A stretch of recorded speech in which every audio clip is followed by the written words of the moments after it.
Sa isang nayon nakatira ang isang kakaibang manggagamot.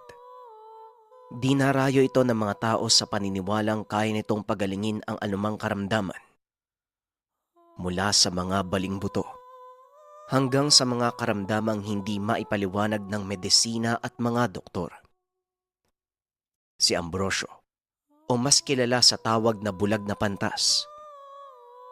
Bagamat hindi nakapag-aral ay mataas ang respeto sa kanya ng lahat ng nakakakilala.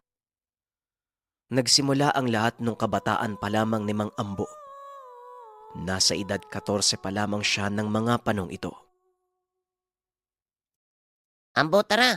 Kuha tayo ng mga gagamba sa kakao yan. Kakatapos lang ng ulan kagabi.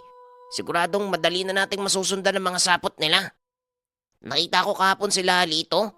May mga bagong gagambay. Tulungan mo naman ako. Kahit isa lang. Wika ni Manolo, isa sa mga kaibigan ni Ambo. Payat at lampa, kaya madalas naaasar ng ibang bata. Takbuhan nito palagi si Ambo at ang isa pa nilang kaibigan na si Islao. Ano ka ba, Manolo? Gagamba na lang, hindi ka pa marunong maganap. Pati ba naman yan? Iaasa mo pa kay Ambo? Tanong ni Islao. Ano ka ba, Islao? Hayaan mo na. Total na utusan naman ako ni tatay na manguha ng mga panggatong sa kakaoyan. Kung gusto nyo, samahan nyo na lang ako. Baka sakaling makatsyempo tayo ng kampyong gagamba. Wika ni Ambo. Kaya nang ayain niya ang dalawang kaibigan, kaagad namang sumama ang mga ito. Bukod sa pangangahoy, magaling ding maganap si Ambo ng mga makakain sa loob ng kakahuyan. Kaya nais talaga ng mga kaibigan na sumama sa kanya. Ambo, may mga hinog na mangga pa kaya dun sa pupuntahan natin? Matagal ko nang hindi nabibisita yung lugar eh. Baka marami ng hinog na bunga dun. Tanong ni Islao habang naglalakad sa kakahuyan. Ang sabi nila Lito, mas matatapang daw yung gagamba sa loob ng kakao yan. Tingin mo, Ambo, makakahanap kaya tayo? Isa pa, bakit ka nga pala maunguha ng kahoy? Mas malakas yung ulan kagabi Tanong ni Manalo. Kung iisipin may punto ang kaibigan, bakit kung kailan basa ang mga kahoy, saka siya maghahanap ng mga panggatong? Matagal bago sumagot si Ambo. Abala ito sa pagsipat sa mga bahay ng gagamba para sa kaibigan. Palibasa kasi panay kain lang yung alam niyong dalawa eh. Hindi naman yung mga kahoy sa gubat yung pakay ko. Malakas ang ulan kagabi, ang ibig sabihin, bumaha sa kabundukan. Siguradong yung matatandang puno, inanod na pababa, yun yung pakay ko. Matitigas at solidong kahoy. Kapag natuyo yun, mas mainit na po yung nagmumula dito. At saka mag-aabang din tayo ng mga inanod na nyog doon. Pagpapaliwanag ni Ambo. Ang tinutukoy nito ay mga driftwoods. Mga patay na ugat ng puno na nabaon sa lupa o putik, na kapag malakas ang ulan ay natatangay sa ibabang parte ng bundok kagaya ng mga ilog. Iba ka talaga mag-isip, Ambo, ano? Minsan, nagdududa na ako kung kaedad ka talaga namin. Para kang sobrang tanda kung mag-isip. Tugon ni Islao. Kakaiba si Ambo sa normal na kabataan. Maagang kinuha ng kapalaran ang kamusmusan ni Ambo nang mamatay ang ina at kuya dahil sa biglaang pagguho ng lupa doon sa dati nilang tahanan sa paanan ng bundok. Dahil doon, siya na lamang ang katuwang sa buhay ng ama. Dati itong kaingero, subalit dala ng sakuna. Napinsala ang kanang paa, kaya hirap na ito sa paglalakad. Ngunit ngayon, panggagamot na lamang ang ginagawa. Kung dati ay libre ang serbisyo ng ama, subalit ngayon ay tumatanggap na ito ng mga tulong. Kagaya ng mga prutas at gulay dahil anak na lamang ang kumakayod para sa kanilang dalawa. Dahil dito, tinigil na ni Ambo na isipin ang paglalaro at pagiging normal na bata. Mas madalas itong nasa latian o sa kagubatan maghapon. Uuwi lamang ito kapag kontento na sa mga nakuhang lamang gubat para sa kanilang mag-ama. Alam nyo, minsan, gusto ko ding maglaro. Gumising ng tanghali, kumain tapos magduyan lang sa bahay pero malabo na yan para sa akin eh. Ako lang inaasahan ni tatay. Mula nung mawala yung nanay ko, bigla na lang siyang natutulala sa isang banda. Kaya nga, sa kahit anong paraan, gusto ko matulungan siya eh. Tugon ni Ambo. Nagpatuloy sila hanggang sa gilid ng ilog. Kulay tsokolate ang tubig. Makikita ang iba't ibang kahoy na inaanod ng tubig. Tama lamang ang punta nila Ambo. Bagyang kalmado na ang agos. Gamit ang dalang kawayan na may pangkuwit sa dulo, makakaya nitong manguha ng mga kahoy, pati na din nyog na palutang-lutang lang sa ilog. Mag-iingat ka, Ambo, ah. Baka tangayin ka ng tubig. Ang sabi ng matatanda, kahit kalmado sa ibabaw, maaaring malakas ang agos sa ilalim. Wika ni Manolo. Maingat si Ambo. Alam niya ang limitasyon ng pangunguha ng kahoy. Ilang minuto lamang ay nakaipon siya ng sapat na dami ng nyog at kahoy. Balak niyang balikan na lamang kinabukasan ang ilan at itago na lang muna upang hindi makuha ng ibang tao. May nangyari kay Ambo noon. Mga panahong sinasanay pa lamang niya ang sarili sa gubat. Maghapon siyang nag-ipon ng kahoy noon at iniwan upang balikan kinabukasan. Subalit wala na siyang nadatnan. Kinuha ng ibang mga ngahoy ang inipon niya. Magmula noon ay natuto na siya. Matapos iyon ay pumunta na sila sa manggahan. Ito ang tawag nila sa parte ng kakahuyan na may 3 puno ng mangga na nakapaligid sa isang lumang kubo. Batay sa ilang ulit na pagpunta sa lugar ay wala ng tao sa kubo. Abandonado na ito. Wala nang nakatira ng minsan nilang pasukin. Malayo pa lamang ay tanaw na ng magkaibigan ang naglalakihang bunga. Sabi ko sa inyo eh, marami ng hinog na bunga. Ayun oh, naglalaglaga na. Wika ni Islaw, habang nakaturo ang daliri sa naglalakihang mangga na nasa lupa. Sa bigat at pagkahinog nito, marahil nalaglag dahil sa nagdaang ulan. Namulot sila Islaw at pinili ang mga bunga na wala pa masyadong pinsala at kaagad na kinain. Sa mga pulot pa lamang ay busog na ang magkakaibigan.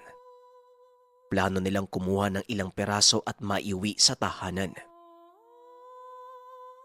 Tama, damihan natin. Matutuwa yung mga magulang natin yan. Gusto ng tatay ko to eh. Wika ni Ambo. Sabay akyat sa puno. Mabilis niyang pinitas ang mga katamtamang hinog na prutas. Gamit naman ang mga damit ng dalawang kaibigan. Sinasalo nila ang mga ito. Ilang minuto lamang ay bumaba na si Ambo. Subalit nagulantang ang 3 dahil biglang may nagsalita sa likuran. Masarap ba ang mga mangga ko? Mukhang nawiwili kayo, ah. Pabalik-balik kayo dito. Wika ng Ale. Patay ang buo. Anong gagawin natin? Tanong ni Manolo, habang si Islaw ay wala namang imik. Aba, masarap talaga ang mangga ko. Kaya umurong na ang dila niyo, mga bata. Hindi kayo nagsasalita. Tanong ng Ale. Humingi po kami ng paumanhin. Akala po namin abandonado na yung kubo eh. Ilang beses na po kasi kaming bumalik dito pero wala naman po kami nakikitang nakatira. O kahit dumadalaw lang po, wala eh. At isa pa po, parang ngayon lang po namin kayo nakita dito ah. Pasensya na po kung hindi kami nakapagpaalam. Wika ni Ambo. Pinibiro ko lang kayo. Walang kaso sa akin kung mangunguha kayo ng prutas. Basta siguraduhin niyong kakainin niyo. At hindi paglalaroan o ipagbibili. Kung hindi, kayo ang gagawin kong bayad sa mga kinukuha nyo. Wika ni Aling Alona. Makakaasa po kayo. Pagkain lang talaga namin yung kinukuha po namin dito. Yung sapat lang ho. Sinabihan din ho kami ni Ambo. May iba pa na kailangan yung prutas kaya hindi po namin dapat ubusin. Tugon ni Islaw. Ganun ba? Mas maigi kung ganon. Tawagin nyo akong Aling Alona. Wika ni Aling Alona. Maputla ang balat nito at tila bihirang maarawan. Napakahaba ng buhok na abot sa bewang. Makinis ang balat, ngunit tila hirap sa tulog dahil sa laki ng pangingitim sa ilalim ng mga mata. Nalalanghap nila Ambo ang kakaibang bangon na nagmumula sa ginang. Tila pinaghalong bulaklak na rosas at sampagita. May mainit na tsokolate sa loob. Baka gusto nyong uminom muna. Wika ng Ale. Ngunit tumanggi si Ambo. Maraming salamat po pero nandito din po kasi yung tatay ko eh. Baka hinahanap na po kami. Sa susunod na lang po. Wika ni Ambo. Kagad namang tumingin sa kanya ang dalawang kaibigan. Akma pa sanang magsasalita si Manolo. Ngunit inakbayan na ito ni Ambo. Walang nagawa ang ginang kung hindi pagmasdan na lamang ang tatlo habang naglalakad papalayo. Anong sinasabi mong nangangaso yung tatay? Eh di ba pila yung tatay mo? Tanong ni Manolo. Psst, uy! Mamaya na tayo mag-usap. Paglabas natin dito. Tugon ni Ambo. Habang mabilis na naglalakad. Balisa si Ambo at hindi maipinta ang muka. Habang si Islaw naman, tila bagyang naunawaan na ang sitwasyon. Ngunit panay pa rin ang pagtataka ni Manolo. Maya't maya itong nagtatanong. Matapos ang kalahating oras ay nakalabas na sila ng kakahuyan. Nang maabot ang daanan ng tao, nagpahinga sila at naupo si Ambo sa bitbit na kahoy. Ano ba talaga ang problema? Bakit hindi kayo nagsasalita? Tanong ni Manolo. Iba kasi yung kutob ko dun sa matanda eh. Nung dumating tayo sa manggahan, walang tao dun. Kakaiba yung tingin niya sa ating tatlo. At isa pa, nakita niyo yung kuko? Ang haba eh. Mainit na tsokolate daw. Eh mag-iisang oras na tayo dun. Wala naman akong nakitang usok sa bahay na yun. Wika ni Ambo. At yung pagsisinungaling mo sa mga tatay natin na nangangaso? Para ba hindi niya tayo sundan? Hula ko lang ha? Tanong ni Islaw. Tama ka. Nakwento sa akin ni tatay eh. Kapag may naengkwentro kang kakaiba sa gubat, tao man yan o kahit ano, palagi kong sasabihin na may kasama ako sa gubat at alam ko kung nasan. Magdadalawang isip yun na gawan tayo na masama eh. Malakas yung kutob ko eh. Aswang yung kausap natin kanina. Pansin nyo, hindi tayo tinitignan sa mata. Wika ni Ambo. Oo nga, napansin ko din yun eh. Tapos tingin siya ng tingin sa paligid niya. Wika ni Manolo. Ang sabi ni tatay, isa yun sa mga senyales ng aswang eh. Kapag hindi ka tinititigan sa mata. Matapos ang pag-uusap ay patuloy na silang naglakad pauwi. Nang makarating si Ambo sa tahanan, nakwento niya sa tatay ang naganap sa agubatan. Batay sa mga sinasabi niyo, talagang kakaiba yung ginang eh. Kaso mahirap magbintang. Maigi, palagi mong dadalhin yung punyal na merong basbas. Tirahin mo sa sentido o hindi kaya sa puso. Kung sakaling dumugin ka ng mga nilalang kapag nasa labas ka. Wika ng ama. Matapos nun, pumunta si Ambo sa kusina upang maganda ng makakain. Nang sumunod na araw ay maaliwalas na ang panahon. Bagyang mainit na nang lumabas si Ambo. Matapos magbungkal sa kanilang maliit na gulayan sa tahanan. Atay, sasaglit lang po o kila Manolo. Nagpakuha po siya sa akin ng gagamba eh. May nakuha ako sa tanim nating sili. Ibibigay ko na lang po sa kanya. Wika ni Ambo. Nang payagan siya ng ama, naglakad na siya papunta sa bahay ng kaibigan. Mula sa kanila ay nasa 20 minutos na lakaran bago makapunta sa lugar. Dadaan sa pilapil at kalsada na nooy lupa pa lamang. Aling Caridad, nandyan po ba si Manolo? Tanong ni Ambo sa ina ng kaibigan. Ay nasa loob kumakain. Pumasok ka na sa kusina. Mag-almusal ka na din. Tugon ni Aling Caridad. Malapit sa kanila si Ambo dahil madalas itong maikwento sa kanila ni Manolo at kung papaanong ipinagtatanggol siya sa mga nang-aasar sa kanya. Uy, ang aga mo atang natapos ang mga gawain mo. Nandito ka na kaagad sa bahay. Wika ni Manolo. Ay, hindi pa ako tapos. Napadaan lang ako. Mamaya kasi pupunta na ako sa Kakahuyan para sa naiwang panggatong. Ito yung pinapahanap mong gagambaw. Matapang yan. Sa sili ko nakita. Wika ni Ambo. Aba, salamat ha. Siguradong matatalo ko na yung gagamba ni Lito. Sasama ka ba mamaya? Subukan natin yung dala mo.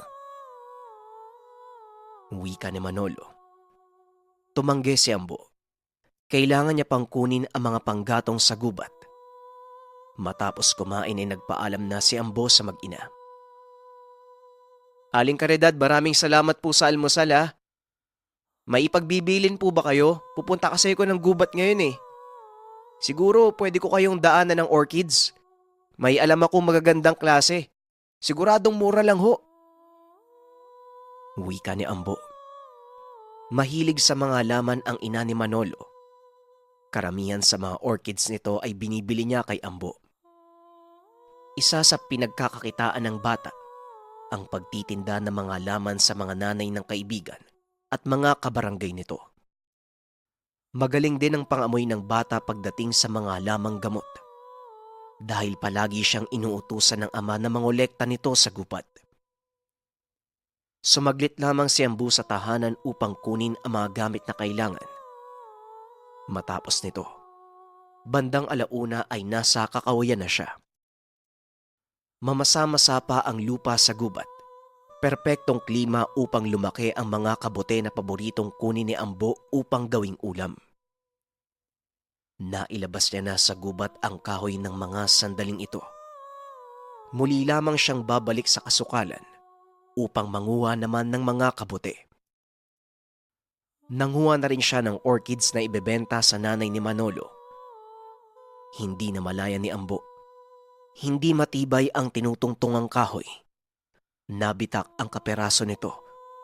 Nahulog siya at nawalan ng malay. Nang magising siya ay dapit hapon na. Halos wala ng liwanag. Aray ko. Tumama yata sa bato yung ulo ko. Ang sakit. Wika ni Ambo habang hawak ang ulo. Mabuti na lamang nasalo siya ng sanga at baging, kaya hindi siya bumulusok pababa sa bangin. Hindi naman siya nahirapang umakyat muli, gamit ang naglalakihang baging. Kagad tinunto ni Ambo ang daanan pauwi ng tahanan. Mabilis siyang kumilos upang makalabas na ng gubat. Tila na paglalaroan siya ng kalikasan. Paulit-ulit na kumikidlat at napakalakas ng tunog ng kulog. Kapag minalas ka nga naman, oh, talagang dito pa ako sa gubat aabutan ng ulan. Ang dilim pa. Wika ni Ambo. Sa gabay ng liwanag mula sa kidlat, inaaninag niya ang daan palabas ng gubat. Ngunit may hindi inaasahang kaganapan ang nasaksihan ni Ambo. Teka, pang-apat na yun ah. Napansin niyang tumama ang kidlat sa iisang lugar. 4 na beses itong naulit. Nagtataka na si Ambo at imbis na tumuloy sa labasan ng gubat, pinuntahan niya kung saan tumama ang kidlat. Teka, paano nangyari yun? Sa bilang ko pang-anim na. Saka, ano yung umiilaw sa malaking bato? Wika ni Ambo. Kung saan tumama ang kidlat. Sa bawat pagtama nito ay nagiiwan ng kakaibang liwanag sa bato. Ilang minuto ang pagitan sa bawat pagtama. Balak sanang akyatin ni Ambo ang batuhan at subukang tibagin ang parte ng bato na umiilaw. Lingid sa kaalaman niya, may nagmamasid doon sa lugar at interesadong makuha ang bato.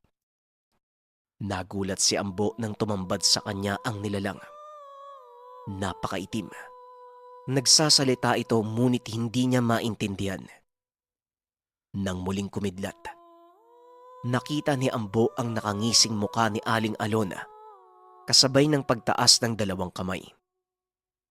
Sasakmalin sana nito si Ambo, ngunit nakaiwas naman ang bata. Maliksi ang aswang at kaagad siyang nasundan. Hinawakan nito sa ulo si Ambo at isinubsob sa putikan. Sinipa niya ang matanda. Tumalsik ito ng bagya at muling bebuelo papasugod sa kanya. Muli namang tumama ang kidlat doon sa bato. Saglit na nawala ang paningin ng aswang. Dahil sa lakas ng liwanag, sinamantala ni Ambo ang pagkakataon. Mabilis niyang pinuntahan ang kumikislap na bagay. May matingkad na puting ilaw ang dulo ng bato. Akma sanang kukunin ito ni Ambo. Nang sumunod ang aswang, gumulong at nagbuno ang dalawa sa ilalim ng ulan. Hanggang sa muling kumidlat ng napakalakas. Muli na namang nawala ang paningin ng aswang. Kinuha ni Ambo ang pagkakataon upang itulak ito. Sumaktong bumagsak ang katawan ng nilalang sa isang parte kung saan tumama ang kidlat at nabali ang punong kahoy. Bumaon ang katawan ng aswang at tuluyang namatay. Teka, buhay pa ba ako? Wala akong makita. Ano bang nangyayari? Tinamaan sila ng kidlat. Nasa kamay ni Ambo ang bagay. Umiilaw kasabay ng pulso niya. Ngunit wala nang makita si Ambo. Teka, madilim ba talaga? Bakit wala akong makita? Anong gagawin ko? Wika ni Ambo. Maya-maya pa biglang may nabuong imahe sa kanyang isipan. Kulay puti at itim. Ngunit tila sa bawat ingay na nalilikha sa paligid, nagkakaroon ito ng larawan sa isipan ni Ambo. Mga dahon ng puno na tinatamaan ng patak ng ulan, pati na rin ang daanan kung saan umaagos ang tubig. Tila nagsisilbing mata ni Ambo ang kakaibang talas ng pakiramdam. Bulag siya, ngunit konektado ang kapaligiran at isipan. Sa bawat paglakad niya, ramdam niya ang mahinang pagyanig ng lupa, kasunod ng puting imahe ng paligid. Nang masanay, tila ba sobrang liwanag ng buong lugar. Sa maulan at madilim na gabi, ginagabayan siya ng hawak na bagay. Pagkarating ng tahanan, sinalubong siya ng ama. Saan ka ba nanggaling, anak? Anong nangyari sa'yo? Kanina pa ako nag-aalala. Tanong ng tatay. Tay, na-aksidente po ako sa gubat eh. May sumugod po sa akin, hindi ko po alam kung ano. Parang yung matanda po yun. Tumama po siya sa puno tapos bumaon po yung katawan niya eh. Inabot ng ama ang tuwalya upang makapagpunas ito ng katawan. Ngunit walang reaksyon ng bata. Hindi nito kinuha ang tuwalya. Nilapitan nito ng ama. Tinignan ng muka at nakita ang mata ni Ambo. Anong nangyari sa'yo, anak? Bakit hindi ka nakakakita? Anong nangyari? Paano ka nakauwi dito? Tanong ng tatay. Yun nga din po yung ipinagtataka ko. Nawala man po yung paningin ko. Pero sa tuwing may ingay sa paligid, nakikita ko po gamit ng isipan ko eh. Yun nga lang po, itim at kulay puti lang. Nawawala din po kaagad. At saka ito po tayo, Ito po yung bato na ilang beses tinamaan ng kidlat. Hindi ko po alam kung ano to eh. Wika ni Ambo. Anak, alam mo ba ang ibig sabihin nito? Napili ka bilang tagapagmana ng mutya ng kidlat. Maaaring yan ang dahilan ng pagkabulag mo. Pero malakas pa rin ang pakiramdam mo. Wika ng ama. Kasabay ng paghawak ng ama sa balikat ng anak. Nakaramdam siya ng bahagyang kuryente. Tay, pwede ko po bang hawakan yung binti nyo? May nagtutulak po sa akin eh. Hawakan ko daw po. Nang mahawakan ito ni Ambo, nakaramdam ng kakaibang init sa binti ang ama. Tila niluluto ito habang tumatagal, mas lalo pang umiinit. Kaso nga lang, biglang nahimatay si Ambo. Ilang araw ang lumipas nang magising ito. Anak, halos 3 araw kang walang malay. Akala ko kung napano ka na. Kalaunan ay nagpaliwanag ito. Dahil sa ginawang paghawak ni Ambo sa kanyang binti, nanumbalik ang pakiramdam at nagawa niyang makapaglakad. Nawala ang kapansanan sa binti ng ama. Dito nag-umpisa ang alamat na manggagamot na si Ambo. Sa tulong ng ama, naging dalubhasa siyang manggagamot. Hindi naging balakid ang pagiging bulag upang makatulong sa kapwa. Umabot sa malalayong lugar ang mga napapagaling niya. Marami siyang natulungan. Mga bata, matatanda, o kahit uugod-ugod na. Hindi namimili si Ambo ng pasyente, basta kailangan ng tulong. Kaya naman nang dahil sa mga nagawa niya, dito siya binansaga ng taong bayan bilang bulag na pantas. Grabe talaga yung sakripisyo ng mga manggagamot, no? Kahit meron na silang kapansanan, inaalay pa rin nila yung buhay nila para makatulong sa ibang tao. Kumbaga, hindi nagiging hadlang eh kung ano man yung ibigay sa kanila ng kapalaran, ng mundo. Kasi ang mahalaga sa kanila, makatulong sa ibang tao. Abangan pa natin ang mga susunod na kwento. Paalam. Naniniwala ba kayo sa mga talisman na nakabaon sa bahay? Ito ang nagiging dahilan kung bakit nagkakaroon ng proteksyon ng tahanan? Ang kwentong ito ay hango sa totoong buhay. Mula ito sa isa nating kabayan na itago na lang natin sa pangalang Noel. Taong 1993, Leyte.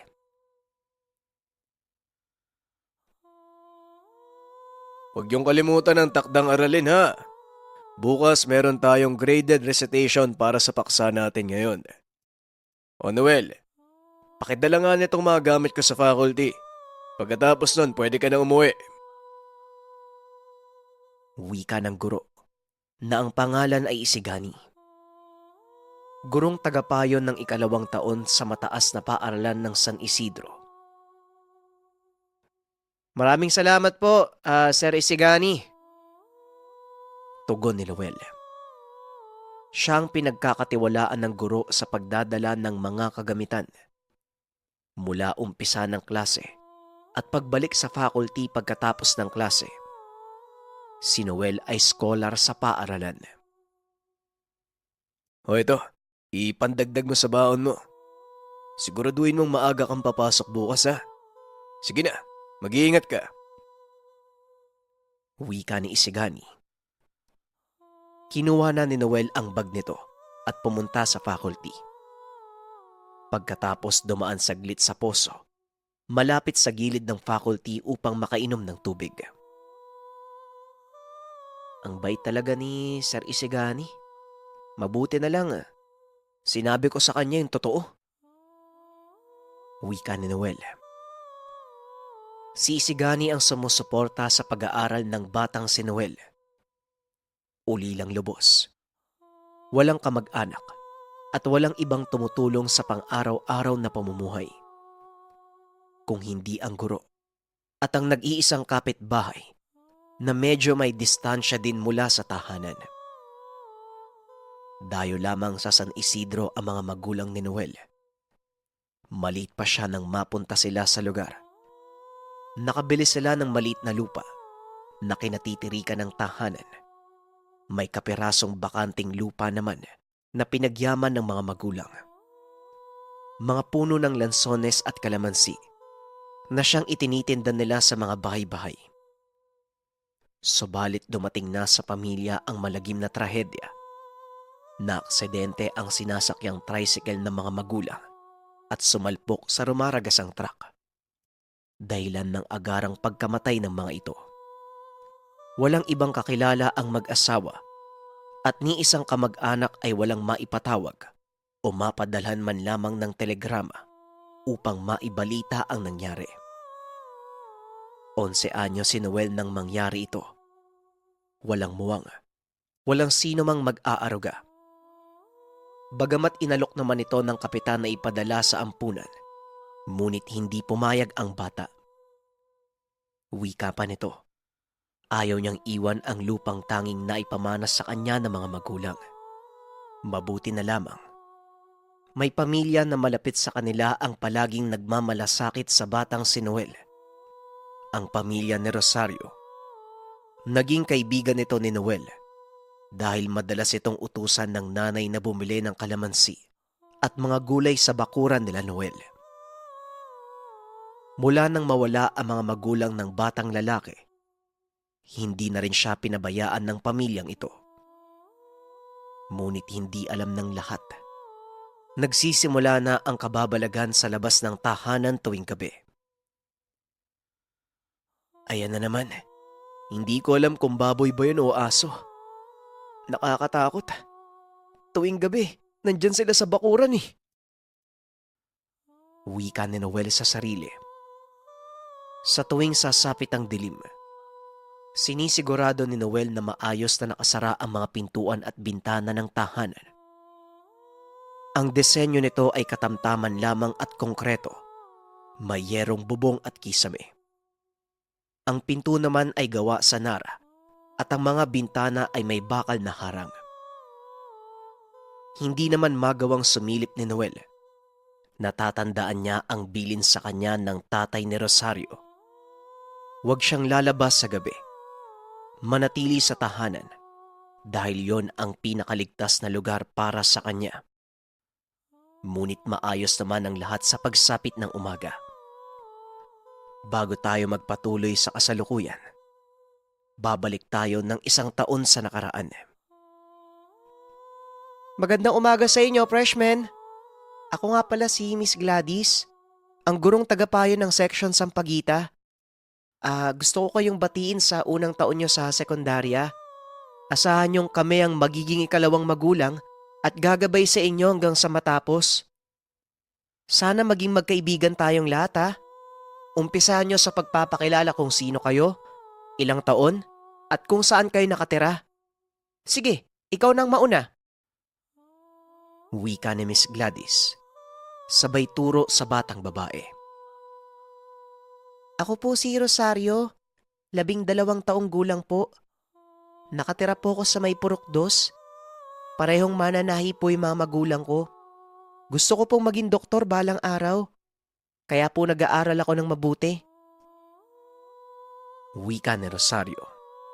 Bigla namang nagbulungan ang mga kaklase. Di ba siya yung anak ni Aling Lumin? Mangkukulam yun, di ba? Kung ako sa inyo, iiwasan ko yan. Baka kung anong gawin sa atin eh. Wika ng isang mag-aaral.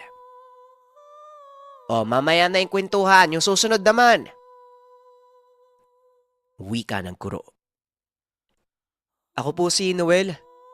12 taong gulang po. Mag-isa lang po ako nakatira sa taniman ng kalamansi at lansones. Wala na po akong pamilya. Mag-isa na lang po ako sa buhay. Pero nakakakain naman po sa araw-araw. Kung gusto niyo naman po ng lansones, mura lang po sa lahat ng mga guro at kamag-aral ko. May kalamansi din po akong tinda. Pumasok po ako dito dahil ito po ang pangarap ng mga magulang ko yung makapagtapos ako. Pero sa kalagayan ko po ngayon, Hindi ko na inaasahan na makakapagtapos eh. Walang sumusuporta sa akin eh. Pero hanggat sa makakaya ko, ibibigay ko po lahat. Dala ng realidad. Kinalimutan niya na ang salitang hiya. Hanggat may pagkakataong magtinda ay nagtitinda siya. Ito ang madalas sa pinagkukunan niya ng pangtustos sa araw-araw. Tumingin sa kanya ang kamag-aral, maging ang guro. Hindi maiwasan ang mga bulungan at awa sa lalaki. Mabilis na lumipas ang panahon. Magtatapos na ang unang taon ni Noel sa pag-aaral nang lumapit ito sa guro. Miss Gladys, maraming salamat po sa paggabay sa akin. Masaya po yung karanasan ko sa pag-aaral. Wika ni Noel. Oh Noel, masaya din akong natulungan kita. Tugon ni Miss Gladys. Pero baka hindi na po ako makapag-enroll sa susunod na pasukan. Magbabakasakali po sana ako mamasukan bilang kargador o kung ano man para po may pangkain sa araw-araw. Wala nang bunga yung mga kalamansi sa kalansones na tanim ko eh. Wala na po akong ibang pagkukuhaan. Pero salamat pa din po. Malaki po yung naitulong niyo sa akin. Wika ni Noel. Naglakad si Noel palabas ng pintuan. Nakatingin lamang sa bata si Miss Gladys na nooy patuloy ang luha. Nang sumapit ang linggo, may kumatok sa pintuan ng bata. Naroon si Miss Gladys kasama ang isa pang guro. Magandang umaga po sa inyo. Bakit po kayo napadalaw? Tanong ni Noel. Ito si Sir Isigani. Katrabaho ko siya. Naikwento ko yung tungkol sa'yo nung nasa faculty kami. Pasensya ka na ha. Pero kaya kami nandito para kumbinsin kang mag-enroll. Ipagpatuloy mo yung pag-aaral mo. Nagpresenta si Mr. Isagani na siya ang sasagot sa uniform mo, pati na din sa baon mo araw-araw. Pati mga gastusin mo sa paaralan. Sayang naman yung husay mo sa akademya eh. Wika ni Miss Gladys. Tamang narinig mo, Noel. Nanghihinayang kami sa kakayahan mo, pati yung kasipagan mo sa pag-aaral. Kung ayos sa'yo, hayaan mong tulungan ka namin, kahit hanggang sa makapagtapos ka lang ng high school. Wika ni Mr. Isigani. Naluwa naman si Noel. Sumang-ayon siya dahil nais niya makapagtapos at tila nakakita siya ng pag-asa dahil sa mga guro na nagmamalasakit sa kanya. Ito ang kwento kung paano naging scholar ni Mr. Isigani si Noel. Balik tayo sa kasalukuyan. Halos maggagabi na din nung makauwi si Noel. Kagad niyang sinindihan ng Petromax at sinigaan ng lutuan. May kaunting liwanag pa, kaya nagmadali siyang mamitas ng kamatis at okra sa mga pananim. Halos magdidilim na. Hanggang sa napansin ng bata na tila may naglalakad sa hindi kalayuan. Papalapit ito sa tahanan. Subalit hindi niya kinalimutan ang bilin ng ama ni Rosario. Dali-dali niyang isinara ang bakod na kawayan. Sinunod ang bintana at pintuan ng tahanan.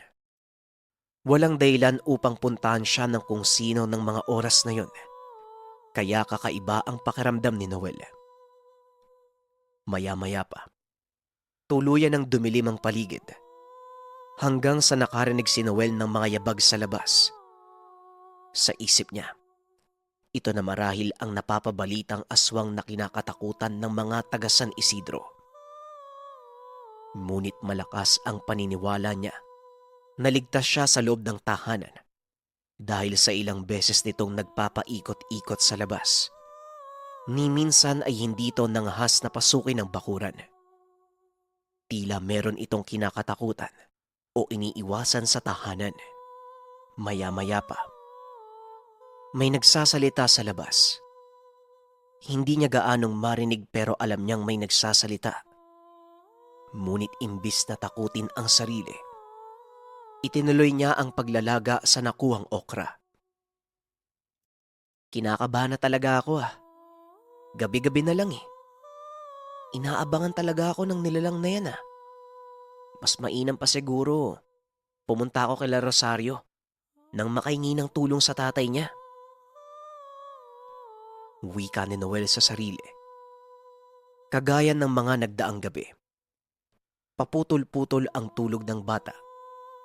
Kaunting kaluskos lamang ay bigla itong nagigising. Kinaumagahan. Bago pumasok sa paaralan ay dumaan ito kila Rosario. Magandang araw ho. Nandito po ba si Mang Crispin? May sadya lang po sana ako sa kanya. Wika ni Noel. O Noel, ang aga mo naman, magsasabay ba kayo ni Rosario? Wala dito si Crispin. Nandoon sa kumpare niya, tumutulong sa pagkatay ng baboy. May handaan yata kinabukasan eh. Ano bang sadya mo? Tanong ni Aling Lumen. Kasi po, ilang gabi na ho kasing walang tigil sa pagbisita yung nilalang sa labas ng bahay ko eh. Paikot-ikot lang naman pero parang naghahanap ng madadaanan. Kaya ito po, puyat ako. Masakit po yung ulo. Magtatanong po sana ako kay Mang Crispin kung anong mainam na gawin eh. Tugon ni Noel. Ay, ganun ba? At teka, may ibibigay ako sa'yo. Wika ni Aling Lumen. Sabay punta sa tokador. Meron itong kinuha na botelya. Isang kwintas na may maliit na palawit na hugis at sulok. Ita, ilagay mo yung botelya kung saan ka maihiga nang makatulog ka ng maayos. Eto namang kwintas, palagi mong isusuot lalo na kapag mag-isa ka. Kapag may kakaibang nilalang, kagaya ng aswang na nasa malapit, iinit yan. Pero wag kang mag-alala, reaksyon lang yan ng orasyong inilagay ko. Ay segundo lang, siguradong lalayo sa iyong aswang. Hindi nila makakaya ng tagalan ng pagkakapaso dyan. Ay panghuli, wag na wag mong susubukang lumabas o sumilip man lang kapag alam mong nasa paligid na sila. Duda kung aswang ang bumibisita sa'yo. Pero hanggat buhay ang mga kalamansi at makabuhay na nasa bakuran nyo, hinding-hindi mangangahas ang sino mang aswang na pumasok. Wika ni Aling Lumen. Maya-maya pa ay lumabas na si Rosario. O Noel, ang aga mo naman. Tara, sabay na tayo. Tanong ni Rosario. Sige ho, Aling Lumen, papasok na po kami. Maraming salamat po Wika ni Noel. Sabay silang naglakad palabas ng bakuran. Ang bait talaga ng mga magulang mo. Binigyan pa ako ng nanay mo ng kwintas pangontra sa aswang. Nga pala matanong ko lang, bakit ba tinawag siyang mangkukulam ng mga kaklase natin? Parang hindi ko maisip na yung kagaya ni Aling Lumen mangkukulam eh. Wika ni Noel. Dahil yan sa lola ko. Kilala siyang mangkukulam pero hindi naman niya ginagamit para manakit ng tao. Nanggagamot pa nga siya eh. Pero alam mo naman kapag tinamaan ng inggit ang tao eh. Gagawin ng lahat para magmukhang masama ang kapwa. Namatay kasi yung isa sa pasyente ng lola ko. Inaswang daw eh. Pinagbintangan na kinulam ng lola ko kaya namatay. Yun yung kwento sa akin ni nanay. Hindi ko na kasi naabutan si lola. Si nanay naman, tinalikuran na yung panggagamot para makaiwas na sa gulo. Ano? Sasama ka pa rin ba sa akin? Kahit alam mo na yung meron sa pamilya namin? Tanong ni Rosario. Tinatanong pa ba yan? Kayo nga lang ang tumutulong sa akin at nag-aalala tapos iiwasan ko pa. Hayaan mo na yung chismis nila. Ang importante makapagtapos tayo. Nang makarating sa paaralan, nauna si Rosario habang si Noel naman. Dumaan ang faculty upang tignan kung naroon si Isagani. Nang makita niya ito, kinuha na niya ang mga kagamitan upang dalhin sa silid-aralan. Ngunit bigla na lamang siyang tinawag ni Isagani. Noel, pwede bang makita yung kwintas mo? Tanong ng guro. Lumapit naman si Noel at pinakita ang suot na kwintas. May gumagambala ba sa'yo? Sa pagkakaalam ko, kwintas yan pangontra sa aswang. Tanong ni Isigani. Naikwento ni Noel ang mga kaganapan. Nang maunawaan ng guro ang kalagayan ni Noel, nagtanong ito kung maaaring doon siya matulog sa bahay ng bata. Gusto niyang abangan ang nilalang. Bukod sa pagiging guro, may alam din sa mga agimat at anting-anting si Mr. Isigani. Ayon pa dito, minsan na siyang nakasagupa ng aswang at napatay nila ito sa tulong ng lolo. Kaya ng gabing iyon, doon nga nagpalipas si Mr. Isigani. Naganda ng makakain si Noel. Pinakuluan niya ang kalabasa, okra at dahon ng ampalaya. Plano niyang ihalo ang biniling inihaw na isda ng kuro. Para sa bata, isang magarbong hapunan na ito. Sir Isigani, nakahanda na po ang hapunan. Kumain na po tayo. Wika ni Noel. Ganun ba? Mukhang mabango yung luto mo ah. Alam mo, hanga talaga ako sa'yo eh. Kinakaya mong mamuhay ng mag-isa. Alam ko malayo mararating mo paglaki mo, bata. Wika ni Isigani. Ngunit bago pa man sila matapos kumain, naririnig na nila ang mga kaluskos sa labas. May mga pag-angil din silang naririnig. Iba pa sa mga nagdaang gabi na sumisinghot lamang. Maganda ka, Noel. Hawakan mo itong punyal. Kapag may lumapit sa'yo, huwag kang mag-aalinlangan.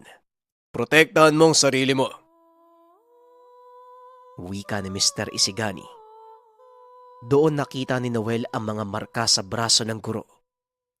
Mga kakaibang salita na bagamat nababasa, hindi niya maunawaan. Sunod ay nilabas ng guro ang espesyal na balaraw. Maikse sa normal na espada, ngunit halata ang talim sa magkabilang kilid. Lumabas ang guro, tangan ang isang sulo. Nang ilawan nito ang bakuran, may nakita siya na babaeng maitim ang balat. Nagtatayuan ang mga buhok. Ganun pa man, hindi nito magawang pasukin ang bakuran ni Noel. Nakikita ito ng dalawa habang lumulutang sa ere at pabalik-balik lamang sa lugar. Hindi aswang to, Noel. Maligno to. Walang bisa ang dala kong armas. Biglang sumigaw ng napakatinis ang nilalang. Kasabay nito ang panghihina ni Noel at ang guro. Kakaibang kilabot ang bumalot sa bata. Doon lamang siya nakakita ng ganitong uri ng nilalang. Maya-maya pa, may liwanag na lumabas sa kakawyan. Isang babaeng nag-usal ng mga inkantasyon. Tila nakakaepekto sa maligno at namimilipit ito sa sakit. Biglang lumabas ang tatay ni Rosario sa likod ni Aling Lumen. Dala ang kakaibang bagay na tila garapon. Patuloy pa rin sa pag-uusal ng mga kakaibang salita si Aling Lumen. Unti-unting hinihigop ng garapon ang maligno na nooy tila nasa anyo ng itim na usok na pilit na kumakawala.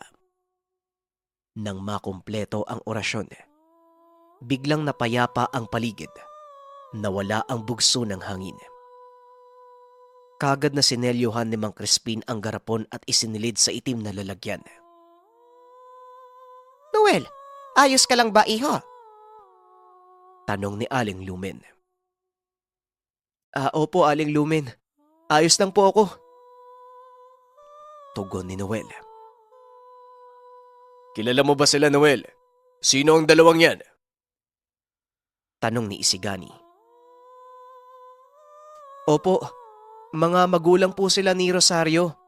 Yung tinatawag na mangkukulam sa eskwelahan. Sila po yung tumulong sa akin simula nang mawala ang mga magulang ko. Tugon ni Noel. Lumapit ang mag-asawa sa bahay ni Noel at naupo sandali. Ang buong akala ko aswang ang gumagambala sa'yo. Pero meron kaming naramdamang kakaiba ni Crispin kanina, kaya napasugod kami dito. Ang nakita nyo kanina, itim na maligno. Maaaring sila ang naunang namuhay sa lupang kinatitirikan ng bahay nyo. Nagambala ng tayuan ng bahay. Ito ang dahilan kung bakit gabi-gabi umabalik siya dito. Wika ni Aling Lumen. Batay po sa natatandaan ko, may malaking puno pong pinutol sila tatay eh. Doon po sa may sala. Siguro po yun yung bahay niya pero bakit ngayon lang siya nagparamdam? At saka, Aling Lumen, ano pong nangyari doon sa itim na maligno? Tanong ni Noel. Ay sa ngayon hindi ko pa alam. Mananatili muna siya sa kulungan hanggang sa makaisip ako kung saan siya papakawalan. Tugon ni Aling Lumen. Maraming salamat po ah. Nakakaya, naglakas ako ng loob na pumunta dito. Ang buong akala ko, aswang yung kakalabanin. Hindi ko naman nakakalaing maligno pala yung makakarap ko. Wika ni Isigani. Bihira ang mga ganitong uri ng maligno sa lugar. Maaaring matagal na siyang umaaligid. Kinakain nito ang negatibong enerhiya na nasasagap. Marahil, mas lumakas ito at nagawang kumuha ng kaanyuan nung nawala mga magulang mo, Noel. Maaaring naging pagkain nito ang labis mong kalungkutan at pangulila kaya hindi ka nilulubayan. Pero huwag kang mag-alala. Maayos na ang lahat. Maging masaya ka. Ito ang gusto ng mga magulang mo para sa'yo.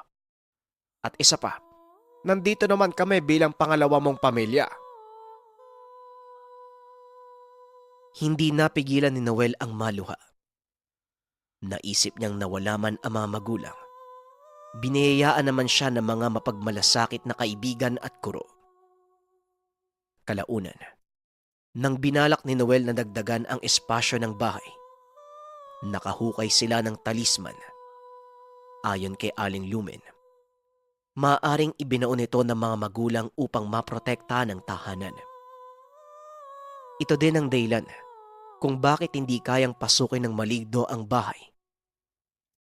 Maraming taon nang lumipas. Nakapagtapos si Rosario at Noel. Wala na rin doon si Mr. Isigani. Lumipat na sa ibang bayan. Paminsan-minsan ay binibisita ito ni Rosario at Noel. Tungkol naman sa dalawa, hindi din sila ang nagkatuluyan. Pero naging matalik na magkaibigan hanggang sa pagtanda. Maraming salamat sa pakikinig ng ating kwento mga kabayan. Abangan pa natin ang mga susunod na kwento dito sa ating channel.